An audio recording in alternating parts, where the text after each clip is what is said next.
ওই জন্য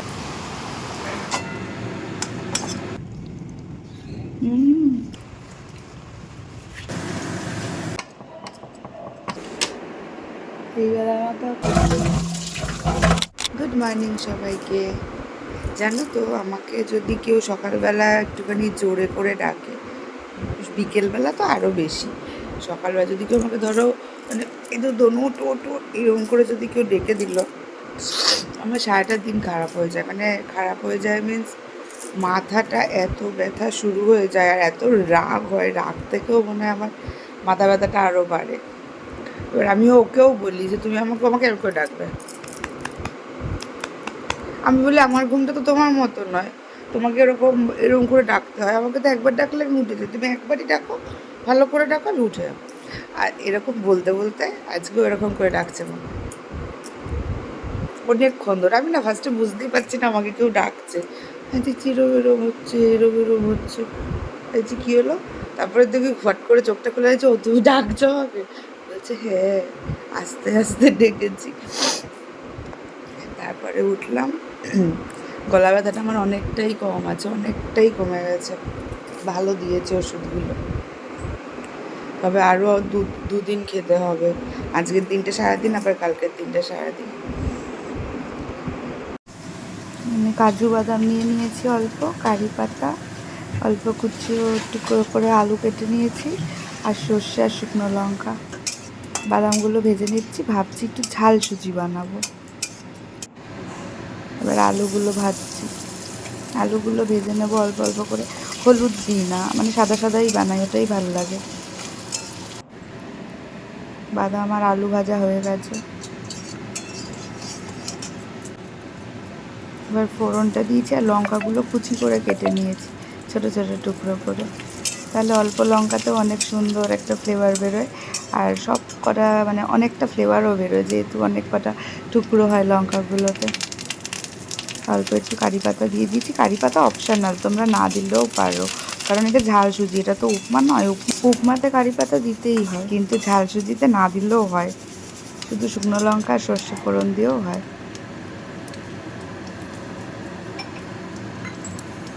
সুজিটা দিয়ে দিয়েছি, অল্পই বানাবো, কারণ সুজি খেয়ে নিলে বেশি পেট ভরে দুপুরবেলার খাওয়া যায় না, ওই জন্য আমরা অল্প অল্প করেই খাওয়া। সুজিটা তো বাড়েও পড়ে। ভেজে রাখা বাদাম আর আলুগুলো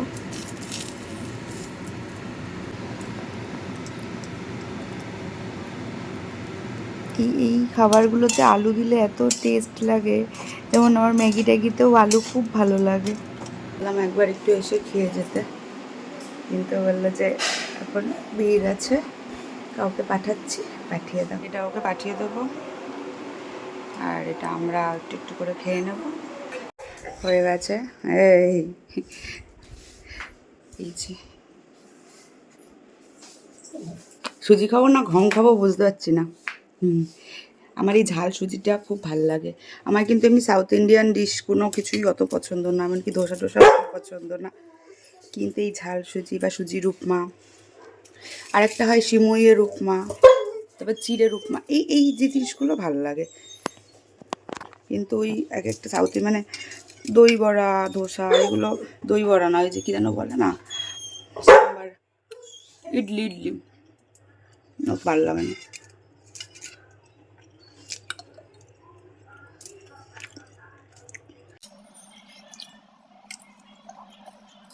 কোনো কিছুতে এক্সপেরিমেন্ট করতে আমার খুব ভালো লাগে। এটা নামানোর আগে একটু ঘি দিয়েছি, আর আলুটা ভাজার সময় একটু ঘি দিয়েছি। কি সুন্দর লাগছে বন্ধুরা, জানি না সবার ভালো লাগবে কিনা, কিন্তু আমার খুব ভালো লাগছে। তোমরাও দিয়ে দেখবে। কি গরম, মনে করে সবজি দিইনি, শুধু আলু দিয়েছি। তবে ভালো একটু ঘি দিয়ে দেখি কেমন লাগবে। খুব ভালো লাগছে ঘিটা দেওয়াতে, মানে গন্ধটা খুব ভালো লাগছে। আমি চীনাবাদামের থেকে কাজু বাদামটাই বেশি প্রেফার করি ঝাল সুজির ক্ষেত্রে। যখন উপমা বানাই সব সবজি টবজি দিয়ে, সেটা আলাদা, পুরো উপমার মতনই, তখন চীনাবাদামই দিতে হয়। কিন্তু ঝাল সুজি বানালে আমি কাজু বাদাম দেবো, মাঝে মাঝে কিশমিশও দিই, খুব ভালো লাগে। এই বড় পেঁয়াজটা কেটে দাও। এই দুটো নিয়ে নিলাম।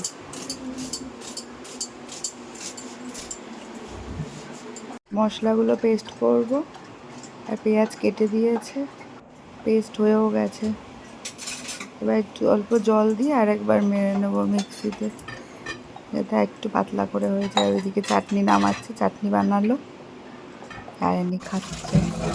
এই যে মাংস, এই মাংস মাছে নুন হলুদ মাখানো যে কি কষ্টের, এবার করতে তো হবেই, মাঝে মাঝে কিছু করার নেই।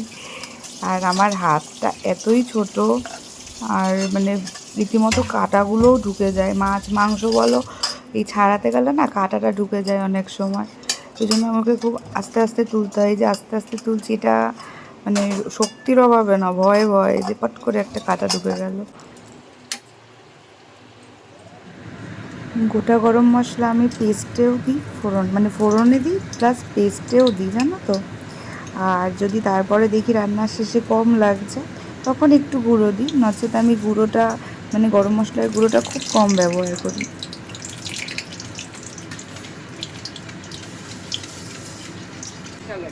কাটা পেঁয়াজটাই বেশি রেখেছি, আর পেস্টে একদম সামান্য দিয়েছি।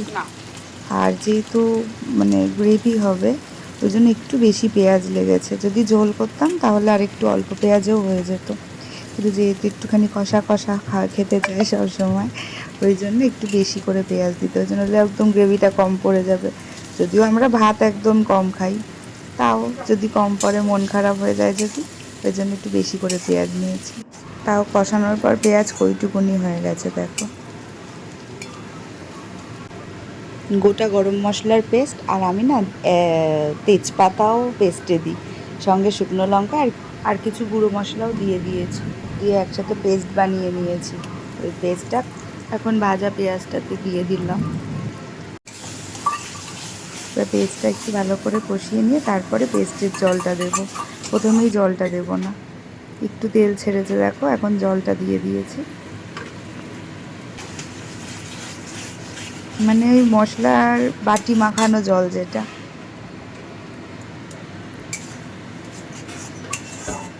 গ্যাসটা একটু বাড়িয়ে দিয়েছি যাতে তাড়াতাড়ি হয়ে যায়। এবার তেল, এই মশলাটা থেকেও তেল ছেড়েছে। তারপর একটু হলুদ গুঁড়ো, একটু নুনের আগেও দিয়েছি অল্প পেঁয়াজ ভাজার সময়, আর একটু লঙ্কার গুঁড়ো, এটা লাল লঙ্কার গুঁড়ো, যাতে একটু লাল হয়। কিন্তু আজকের রান্নাটায় মনে হয় না লাল হবে। এবার ম্যারিনেট করে রাখা মাংসগুলো সব দিয়ে দিচ্ছি। আমি ওকে বারবার বলি যখন কষা মাংস খাবে তখন ছোট ছোট পিস করে আনবে, না ও বড় বড়ই আনবে। আর বড় মাংস এই নাড়ানো কড়াইয়ের মধ্যে গ্রেভির সাথে কত কঠিন, আমার তো হাতে প্রচুর ব্যথা হয়ে যায়। আমি তো খুন্তিও ধরি মুঠো করে, আমাকে কতবার শেখানোর চেষ্টা করেছে খুন্তি ধরার টেকনিক, আমি পারি না। মাংসটা কষেই এসছে।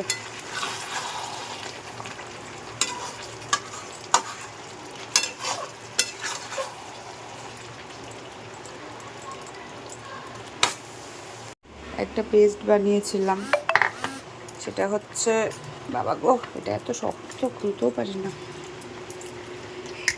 এক হাতে হয় না।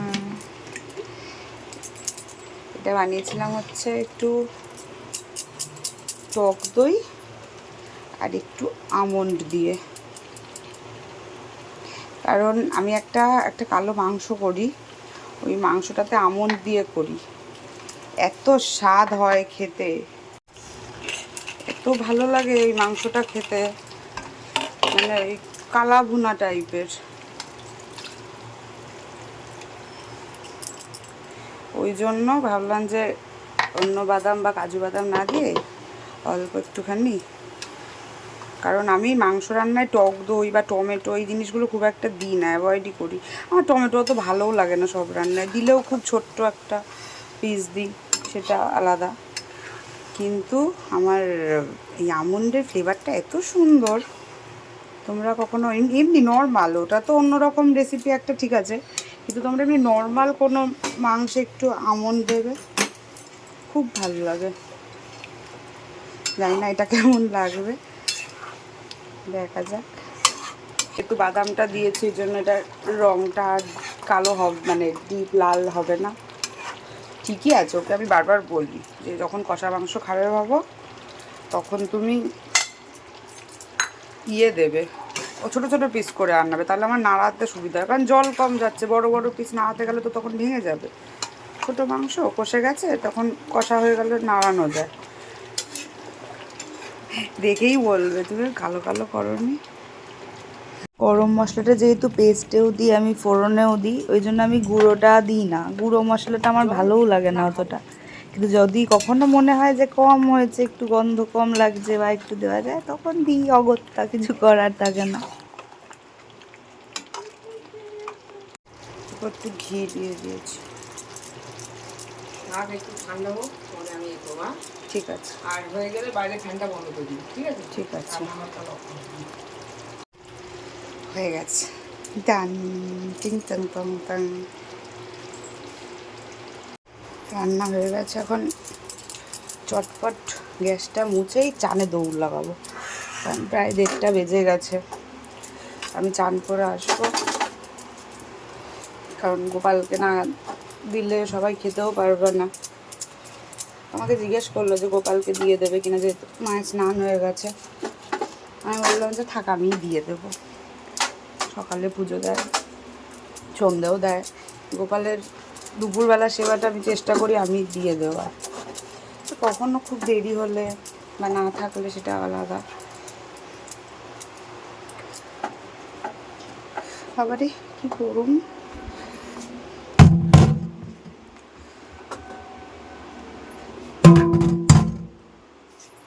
এটা তো বিশালই গরম।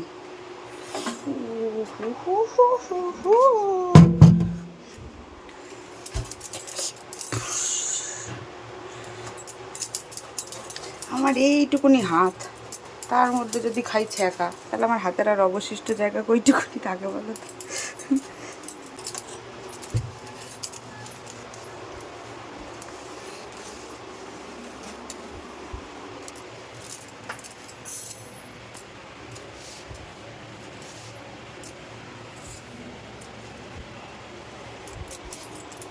এটা আরেকবার করে মুছে নেবো, তারপর হয়ে যাবে। এগুলোও তুলতে হবে।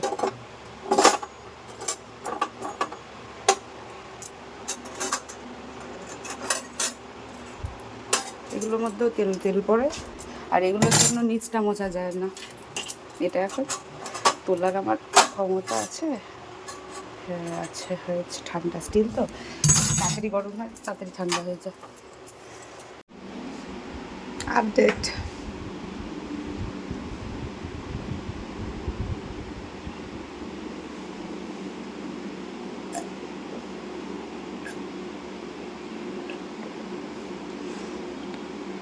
আমি ফার্স্ট।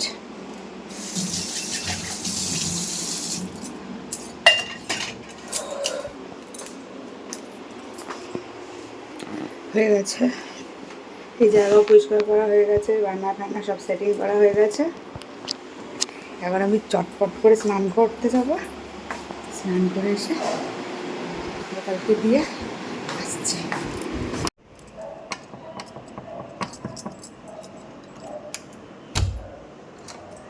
গোপালকে দেওয়া হয়ে গেছে, সেটা তুলব, নিয়ে নিলাম।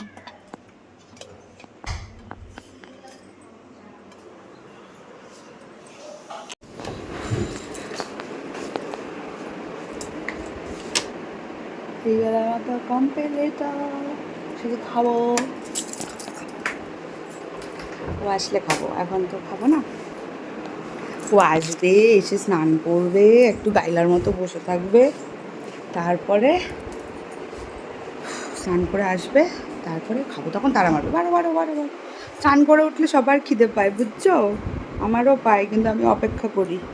কিন্তু বেটা মানুষরাও অপেক্ষা করতে পারে না, তাদের চান করা হয়ে গেলেই খাওন লাগে। যখন তাড়াহুড়োর সময় চুল আঁচড়াই তখন মনে হয় বাবা আমার এত চুল কখন ছিল, আর যখন সেজেগুজে কোথাও যাওয়ার সময় চুল আঁচড়াই তখন আর কিছু খুঁজে পাওয়া যায় না। এইখান থেকে তো আমার শেষ, এগুলো আমার কিচ্ছু নাই। হাইলাইট করে করে চুলের 12টা বাজিয়ে দিয়েছি। আবার আমার মজার জায়গায় চলে এসেছি। এইগুলো দেখাচ্ছি।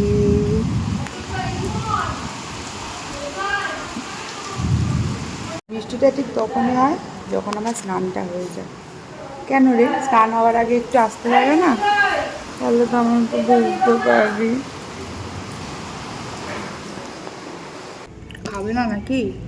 খাও তো। খাও। আরে মাংস কি করছো? মাংস তুমি কি রান্না করছো? কালো কালো করি নিব, হয় নিয়ে নাও সলিড মাংস খাও। ঝোলটা টেস্ট না। করে আগে আমার তো একটু হাট নাও। এই হাত তোমার হাত নেবো?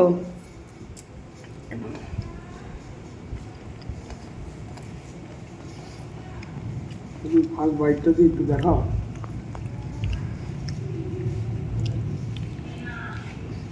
চিকেন বৃষ্টির দিনে চিকেন।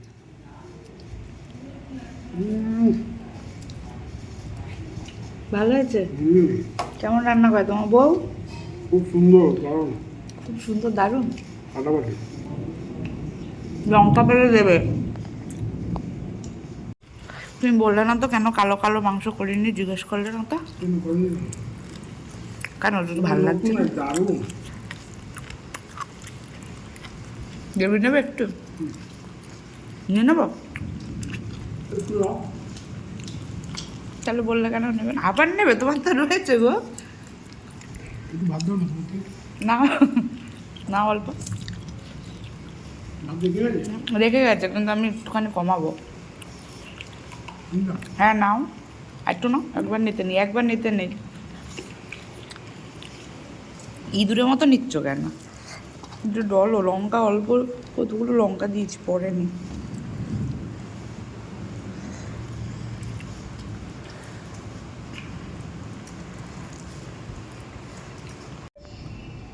খাও একটু। না খেয়েছি একটু। এক টুকরো, একটু খাও। দাও একটু। বলবে মাংস দিল না, আম দিচ্ছে এখন। একবার নিতে নেই। এমনি তুমি আমার সব থেকে বড় শত্রু। ফেলে দিচ্ছি।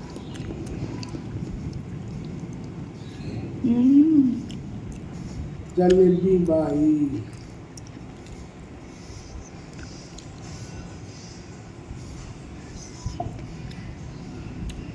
হিমসাগর আম, আর কোনো আম ভালো লাগে না আমার। আমার মায়ের গাছের আমও ভালো লাগে না, মানে মায়ের গাছের আম।